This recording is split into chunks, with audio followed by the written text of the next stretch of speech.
নমস্কার বন্ধুরা, আমি বিশ্বজিৎ আর আপনারা দেখছেন আমাদের YouTube channel Nifty prediction for tomorrow. গতকালকে ভিডিওতে আপনাদের সাথে বলেছিলাম যে গ্যাপ আপেই খুলুক বা ফ্ল্যাট খুলেই উপরে যাক, মোটামুটি এই 22,580 থেকে 600 এই জোনটার মধ্যে কিন্তু বাজারকে দেখবেন। এখানে এসে ডিসাইড হবে যে আলটিমেট এখান থেকে উপরের দিকের জন্য চলবে কিনা।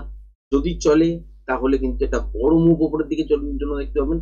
আদারওয়াইজ এখান থেকেই কিন্তু বাজার কি করবে, স্লিপ করে যাবে। দেখতেই পেয়েছেন এই জায়গাটার কাছাকাছি ফার্স্ট ক্যান্ডেলে গ্যাপ আপে খুলেছিল এই জায়গাটায়, তারপরে উপরের দিকে গেছিল, সাস্টেন করতে পারেনি, তলার দিকের জন্য নেমে এসছে। এখান থেকে একটা তলার দিকের জন্য ফল এসছে, এই সুইংটাকে ব্রেক করেছে।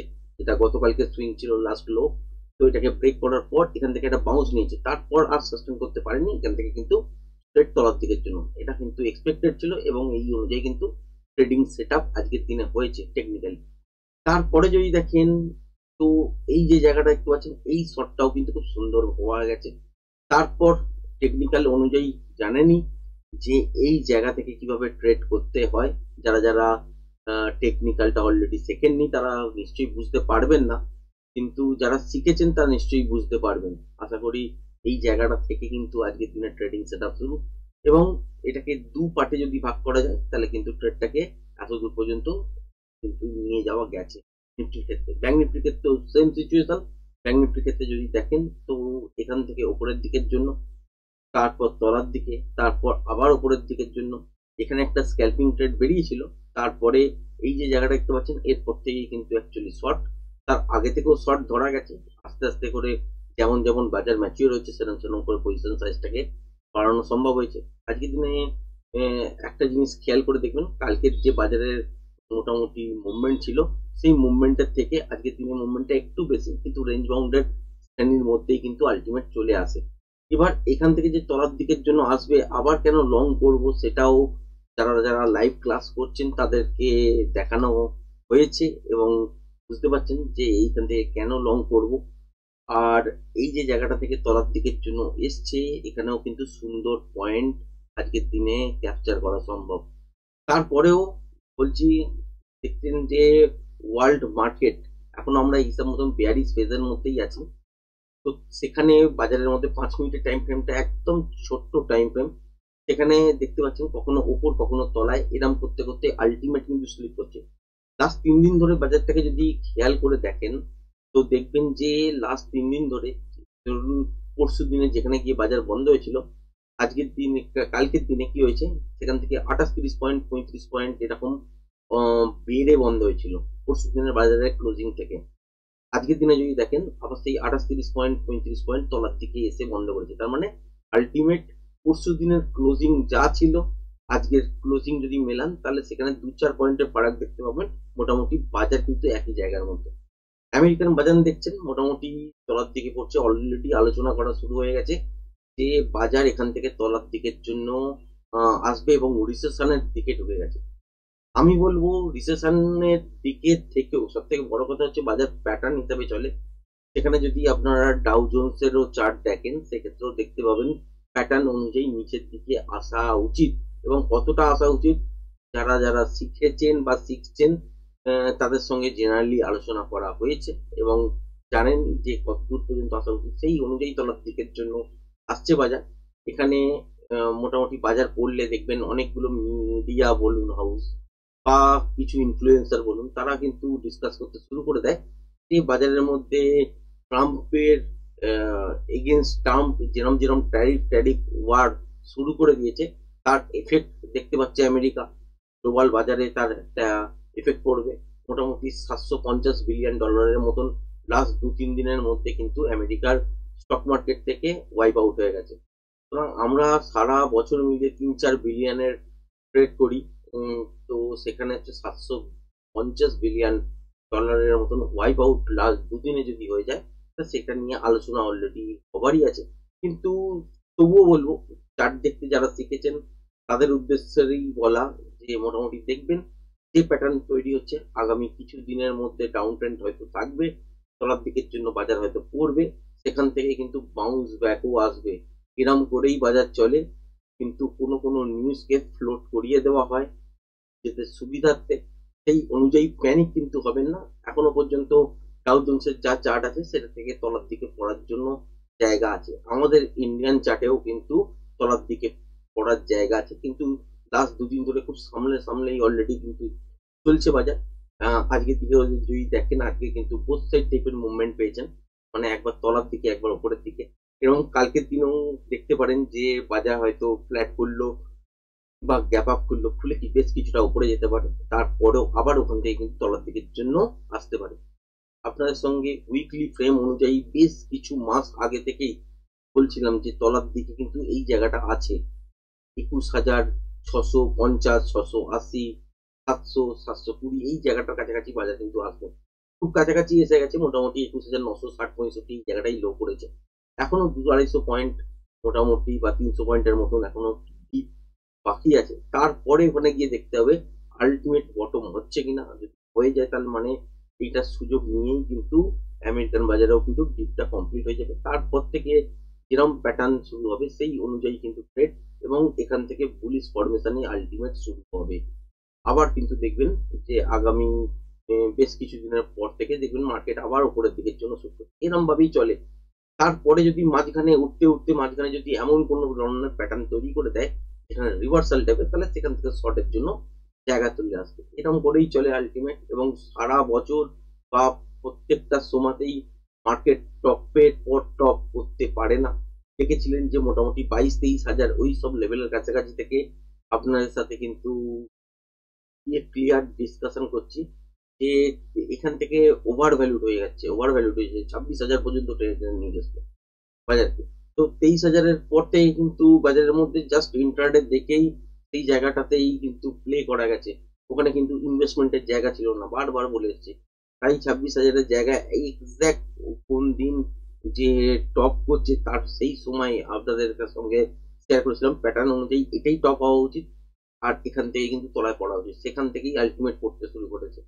তারপর একবার বলেছিলাম যে 24,200 এই জায়গাটার কাছাকাছি থেকে একটা বাউন্স ব্যাক আসা উচিত, সেখান থেকেও বাউন্স ব্যাক পেয়েছিলেন। তারপর আরেকবার যখন মার্কেট 22,800 এই লেভেলটার কাছাকাছি ছিল, সেখান থেকে বলেছিলাম যে 23,800 তো 1000 পয়েন্ট, কিন্তু এটা 24,200 কাছাকাছি পর্যন্ত যাবে। কিন্তু তার আগে দেখা উচিত ছিল যে ওখানে একটা হুক তৈরি করছে কিনা, হুকটা হয়নি। আলটিমেট সেটাই র্যালি ছিল। তো 23,800 গিয়ে থেমে যায়, সেখান থেকে আবার পড়ার কিন্তু শুরু হয়, এবং কতদূর পর্যন্ত পড়েছিল 21,960-65 এই জায়গাটার কাছাকাছি। এই জায়গাটার কাছাকাছি পর্যন্ত পড়ার পর এখান থেকে কি দেখতে পাচ্ছি, আবার বাউন্স দেখতে পাচ্ছি। আলটিমেট কিন্তু আমরা ডাউন ট্রেন্ডের মধ্যেই আছি। আপনি যদি 5 মিনিটের ইন্টারডে চার্ট দেখে বিচার করতে যান যে এখান থেকে উপর দিকেই আমরা প্লে করছি বা যেখানে বটম তৈরি হচ্ছে আর তো ব্রেক করছে না, তাহলে আলটিমেট উপরের দিকে যাবে, সেটা কিন্তু বোকামি হয়ে যাবে। কারণ চার্ট দেখার অনেকগুলো নিয়ম আছে। ইন্টারডের জন্য আমরা 5 মিনিটটাকে ইউজ করি, যেহেতু ছোট ফ্রেম অনুযায়ী আমরা ট্রেড বারবার করতে পারি। যদি একটু ডেইলি টাইম ফ্রেম বা উইকলির দিকে যদি নজর দেন, তাহলে কিন্তু এখনো ডিপ বাকি আছে, এবং লোয়ার ফেসেই কিন্তু অ্যাকচুয়ালি কিন্তু আমরা দাঁড়িয়ে আছি। তো এখান থেকে ডিপ কালকের দিনও হতে পারে, যদি দেখা যাচ্ছে একটা হুক হচ্ছে, যেমন যদি দেখা যায় যে গ্যাপ আপে ওপেন হয়েছে উপরের দিকের জন্য গেছে, আর এই সব উপরের দিকে সুইং ব্রেক করতে পারেনি, তাহলে কিন্তু এখান থেকে ইন্টারডেতে ফ্রেশ প্রাইস অ্যাকশন দেখার পর এখান থেকে ডিসাইড করতে পারবো রিভার্সাল যদি প্যাটার্ন তৈরি করতে শুরু করে দেয়, এখান থেকে কিন্তু স্ট্রেট ফল আসবে। কালকে এক্সপায়ারিও আছে, বৃহস্পতিবার নিফটির এক্সপায়ারিও আছে। সুতরাং একটা ভালো মুভমেন্ট আশা করলেও করতে পারেন নিফটি ব্যাংক নিফটির ক্ষেত্রে। এবং আশা করছি যে মর্নিং এর দিকে যদি বাজার গ্যাপ আপ বা প্লাসের দিকে থাকেও, বেলা বাড়ার সাথে সাথে কিন্তু আবার মাইনাসের দিকে কনভার্ট হবে, এবং একটা বড় ডিপ হয়তো আমরা দেখতে পাবো, যেটা মঙ্গলবার আপনাদের সাথে শেয়ার করেছিলাম যে বাজারের মধ্যে ট্রেন্ডিং টাইপের মুভ বা একটা বড় সড়ো মুভ দেখতে পারেন, সেটা কিন্তু হয়নি। সেটা কিরকম হয়েছিল যে এই জায়গাটা দেখতে পেয়েছেন গ্যাপ ডাউনের সঙ্গে খুলেছিল, খোলার পর এখান থেকে উপরের দিকে স্ট্রেট এতটা পর্যন্ত, তারপর এই ডিপটা নেবার পর একটা প্যাটার্ন প্রজেকশন লেভেল বেরিয়েছিল। সেই অনুযায়ী কিন্তু গতকালকে আপনাদের সাথে শেয়ার করেছিলাম যে এখানে ট্রেডিং সেটআপ তো হয়েছে, তার সাথে এখনো কিন্তু বাকি আছে, উপরে এই জায়গাটা কমপ্লিট করার কাছাকাছি যাবে। এখানে এসে ডিসাইড করবে যে বাজার এখান থেকে কন্টিনিউশনে ট্রেডের জন্য আবার যাবে কিনা, এক্সটেনশন হবে কিনা। এক্সটেনশন হয়নি, প্যাটার্ন কমপ্লিট পুরো হয়েছে, এখান থেকেই কিন্তু ডিপ চালু এবং তলার দিকের জন্য পড়েছে, এবং এখানে যেরকম প্যাটার্ন তৈরি করেছে সেই অনুযায়ীও কিন্তু এখান থেকে উপরের দিকের জন্য রিয়াকশন দিয়েছে। তো কালকের দিনের জন্য হতে পারে যে এই লেভেলটার উপর যদি গ্যাপ আপ হয়, তাহলে মর্নিং এর দিকেই দেখতে পাবেন যে আপনারা বাজারে হয়তো উপরের দিকে গেছে বা গ্যাপ আপের সঙ্গে খুলেছে, 22,520, 540 এই জায়গাটার কাছাকাছি যেতেই পারে। তারপর যদি দেখেন যে এখান থেকে তলার দিকের জন্য মুভ করাচ্ছে, তাহলে সেক্ষেত্রে রিভার্সাল সাইন দেখবেন বা রিভার্সাল প্যাটার্ন যদি তৈরি করে তাহলে সেই অনুযায়ী কিন্তু ট্রেড হবে। এবং ওপর থেকে তলার দিকে কিন্তু একটা সুন্দর বড় মুভমেন্ট কালকের দিনেও আপনারা পেতে পারেন। এক্সপায়ারি আছে, এক্সপেক্ট করব। কিন্তু যদি দেখেন যে মর্নিং থেকেই এইরকম নয়েজ ক্রিয়েট করে দিয়েছে, তার মানে বুঝে যাবেন যে বাজার কিন্তু পজ নেবার চেষ্টা করছে। বা ক্যান্ডেল গুলোর সাইজ যদি দেখেন যে একদম ছোট ছোট ছোট ছোট হচ্ছে, তাহলে বুঝতে পারবেন যে এখানে বাজারের মধ্যে একটা রেঞ্জের মধ্যেই পড়ে গেছে, রেঞ্জ বাউন্ড হবে। আর যদি এইরকম সিচুয়েশন অ্যাকচুয়ালি না থাকে, তাহলে আজকের মতন যেরকম সিচুয়েশন দেখছেন এইরকম সিচুয়েশন থাকবে। ক্যান্ডেলের সাইজ বড় হবে, back to back candle create হবে। তো সেখানে দেখবেন প্রথম 15 মিনিট বা 20 মিনিটের মধ্যেই একটা মুভমেন্টে আপনারা ফারাক বুঝতে পারবেন। সেই অনুযায়ী বুঝতে পারবেন যে বাজারের ট্রেড একটা বড় সড়ো মুভমেন্ট হতে পারে। এবং উপরের দিকে যদি রিভার্সাল প্যাটার্ন দেখতে পান, তাহলে কিন্তু শর্টের জন্য অ্যাটেন্ড করতে পারেন। কোথায় কোথায় গিয়ে সাপোর্ট নিতে পারে? সাপোর্ট নিতে পারে ঠিক এই জায়গাটায় 22,440, যেখানে গিয়ে ইন্ট্রাডেতে সুইং লো তৈরি করে আবার উপরের দিকে চলে গেছে।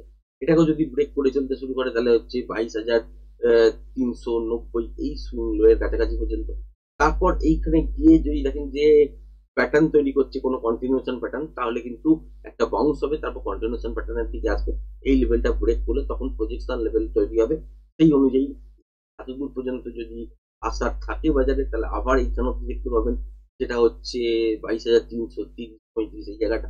আর যদি স্ট্রেট একটা ফল হয়, তাহলে কিন্তু বাউন্স ব্যাকের পর এখান থেকেও পড়বে এবং বড় সড় মুভমেন্ট আপনারা পাবেন। ফার্স্ট হাফের মধ্যে যদি এই পুরো মুভটা কভার করে দেয়, কভার করে দেওয়ার পর কন্টিনিউশন প্যাটার্ন যদি ক্রিয়েট করে, তাহলে এই লেভেলটা ব্রেক করার পর কিন্তু প্রজেকশন লেভেল দেখেই কিন্তু তলার দিকের জন্য টার্গেট সেট করতে হবে। এবং সেই অনুযায়ী যদি আসে যে 22,200, 220 এই জায়গাটার কাছাকাছি টার্গেট বা 100 এর কাছাকাছি টার্গেট, তো সেই জায়গাটা পর্যন্তই দেখবেন। কিন্তু এই মুহূর্তে বসে আপনি ডিসাইড করতে পারবেন না যে 22,340 ব্রেক করলে কোথায় আসবে। এখানে সুইং লো এর যদি আপনারা সুইং লো সুইং হাই ধরে যদি দেখেন, তাহলে সেই সুইং লো গুলো হিসাবে ক্যালকুলেট করতে পারেন। অ্যাকচুয়ালি কিন্তু সেটা হয় না, হয় হচ্ছে প্রজেকশন লেভেল প্যাটার্ন অনুযায়ী প্রজেকশন লেভেল তৈরি হবে। সেই অনুযায়ী কিন্তু ট্রেড গুলো তলার দিকের জন্য বা উপরের দিকের জন্য কতটা মুভমেন্ট পেতে পারে, সেটা কিন্তু ক্যালকুলেশন পুরো ব্যাপার। যারা যারা শিখেছেন তারা নিশ্চয়ই বুঝবেন, যারা শেখেননি তারা হয়তো বুঝতে পারছেন না, কিন্তু বোঝার চেষ্টা করুন। এরকম ভাবেই কিন্তু অ্যাকচুয়ালি বাজার চলে। ব্যাংক নিফটির ক্ষেত্রেও সিচুয়েশনটা যেরকম হয়ে আছে, বুঝতেই পারছেন, একদম মোটামুটি নিফটির মতনই প্যাটার্ন আলাদা আলাদা হয়েছে বটে। তো এখান থেকে যে মুভমেন্টটা হয়েছে, তারপরেও বলছি যে কালকের দিনে গ্যাপ আপ হয়ে যায় কোন জোনটার মধ্যে, ঠিক যদি দেখেন এইখান থেকে এই জোনটার মধ্যে গ্যাপ আপ হয়ে যদি ব্রেক করে শাসন করে, সেটা হচ্ছে আপনার 48,150 থেকে 120 এই জোনটার মধ্যে যদি গ্যাপ আপ হলো বা এর উপরে হলো, তাহলে উপরের দিকে যাওয়ার জায়গা আছে এই টপটার কাছাকাছি পর্যন্ত, যেটা হচ্ছে 48,200। এর পরেও যদি মোমেন্টাম থাকে, তাহলে 280, 320 এই জায়গাটার কাছাকাছি পর্যন্ত আপনার টার্গেট দেখতে পারেন। তার মানে কোথায় কোথায় টার্গেট হবে, যদি দেখেন যে এই জোনটার কাছাকাছি খুলেছে, খুলে উপরের দিকের জন্য মুভ করছে, তাহলে সেক্ষেত্রে এইটা একটা টার্গেট জোন হতে পারে। এটাকেও যদি ব্রেক করে চলে, তাহলে কিন্তু বাজার এখান থেকে উপরের দিকে ঠিক এই জোনটার মধ্যে কিন্তু একটা ক্রিয়েট করবে, যেখানে বাজার গিয়ে একবার দাঁড়াবে, যেটা হচ্ছে 48,280 থেকে 48,320 এই জোনটার মধ্যে কিন্তু বাজার গিয়ে একবার দাঁড়ানোর চেষ্টা করবে। এরপরে ডিসাইড কি করবে যে এখান থেকে কন্টিনিউশন প্যাটার্ন হবে নাকি রিভার্সাল হবে। যদি রিভার্সাল প্যাটার্ন হয়, তাহলে এখান থেকে তলার দিকের জন্য মুভমেন্ট দেখবেন। যদি কন্টিনিউশন প্যাটার্ন হয়, তাহলে কিন্তু এখান থেকে উপরের দিকের জন্য দেখবেন। এবার মোস্ট প্রবাবলি কি হয় যে গ্যাপ আপ খোলার পর যদি দেখেন যে এই টপটার কাছাকাছি চলে এসছে, আসার পর আর সাস্টেন করতে পারছে না, তারপর একটা ডিপ নিয়েছে, নিয়ে আবার চেস করেছে, তারপরেও দেখতে পাচ্ছেন যে হাই টেকার ব্রেক করতে পারছে না, সেক্ষেত্রে ইন্টারডেতে যে সুইং লোটা থাকবে সেটা ব্রেক করার পর থেকে শর্ট করতে পারেন। এবং তলার দিকে কোথায় কোথায় সাপোর্ট দিতে পারে, এই জায়গাটার কাছাকাছি, যেটা হচ্ছে 48,000। এটাকেও যদি ব্রেক করে চলে, তাহলে হচ্ছে 48,980, 83 এই জায়গাটার কাছাকাছি। এবার যদি দেখেন যে ক্লিয়ার এইগুলোকে ব্রেক করেই চলছে কন্টিনিউ, তাহলে এইটা একটা জোন হিসেবে ধরে নেবেন, যেটা হচ্ছে 47,850। এটাকে ব্রেক করলে 47,800। তারপরে যদি দেখেন যে ডিপটা স্ট্রেট এতটা পর্যন্ত হয়েছে এবং উপর থেকে স্ট্রেট পড়ে গেছে, তারপরে জানবেন যে একটা বাউন্স ব্যাক নেবেই। বাউন্স ব্যাকটার পর যদি কন্টিনিউশন প্যাটার্নে কনভার্ট হয়, তাহলে সেক্ষেত্রে এই লেভেলটাকেও ব্রেক যদি করে ফার্স্ট হাফের মধ্যে, যদি এই এতদূর পর্যন্ত চলে আসে, তারপর যদি প্যাটার্ন ক্রিয়েট হয়ে যায়, তাহলে নেক্সট মুভ কিন্তু এই লেভেলটাকে প্রজেকশন লেভেল অনুযায়ী ফিট করতে হবে। যদি দেখেন যে প্রজেকশন লেভেল অনুযায়ী এই লেভেলটাকে ব্রেক করছে, তখন কিন্তু এইখান থেকে যে বাউন্স ব্যাকটা আসবে তার ওপর আপনারা কিন্তু ক্যালকুলেশন করে বার করতে পারবেন তলার দিকে কতটা পর্যন্ত মুভ করতে পারে। বা যদি দেখেন যে এই সব জোনের কাছাকাছি পর্যন্ত বাজারে এসছে, তারপর রিভার্সাল টাইপের প্যাটার্ন বা রিভার্সাল টাইপের কোন রকম টাইম পেয়েছেন, তাহলে এখান থেকে আবার ওপরের দিকের জন্য মুভ করতে শুরু করবে। আর গতকালকের বাজারের অনুযায়ী দেখেছেন, যদি দেখেন যে এইরকম টাইপের মুভমেন্ট কোনো জায়গায় চালু হয়ে গেছে, যেখানে আপনার green candle red candle back to back হতেই চলছে, সেরকম করতে করতে উপরের দিকে বা তলার দিকের জন্য আসছে, তাহলে জানবেন যে মুভটা খুব ভালো সাস্টেন হবে না বা বড় সড়ো হবে না, সেখানে কিন্তু স্পিড ব্রেকারের কাজ করবে এবং ওখানে আপনাদের করণীয় যেটাই যে ছোট ছোট স্ক্যাল্পিং বার করে নেওয়া। আশা করি বুঝতে পেরেছেন। আজকের ভিডিওটা বলার চেষ্টা করলাম। যদি ভিডিওটা পছন্দ হয়ে থাকে চ্যানেলটাকে অবশ্যই লাইক শেয়ার সাবস্ক্রাইব করবেন। আজকের ভিডিওটা এই পর্যন্তই। ধন্যবাদ।